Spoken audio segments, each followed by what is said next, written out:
kulan wacan daawada meel walba aad joogto waxaad kusoo dhawaataa janaalka leh Waaya Films oo hadana kale aad ugu barnaadeen warbixinada ugu dambeeyay ee la xiriira arrimaha Bollywoodka. Haddaba muuqaalkan maanta waxaan kusoo qaadanaynaa filmada Bollywoodka ee lagu soo bandhigay wanaaga aabaha marka laga hadlayo sida ay saashada ugu soo wada muuqdeen wanaaga ka dhaxaya iyo mustaqbalka fiican oo u dooray filmkaas gudihiisa. Filmadaas ayaa sidoo kale ah kuwa guulo waaweyn gaara iyo kuwa meel dhaxad ah gaara abaalmarin badanna lagu qaatay.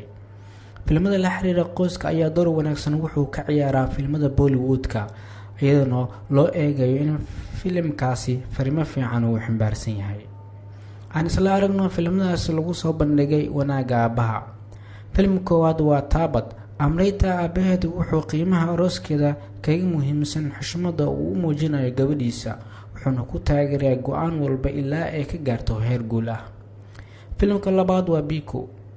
Biku aabaheed wuxuu yahay mid asiga oo isku roon sida ay tahayna gabadhiisa ayuu ka taxadiraa ma jeclo in gabadhiisa ay guursato taa badalkeena asiga ay ka fikirto. Filmka saddexaad waa Javani Janiman. Seef wuxuu ka fog yahay aabo inuu noqdo laakiin si kadis ayuu gabar ku helaa waxayna qaadaysaa ur asiguna ku dadaala inuu guri u dhiso. Filmka afraad waa Dangal. Wuxuu ku dadaalaa inuu arko in gabar ay legdan dheeli karto ayna ku guuleysan karto si ka fiican wiilka.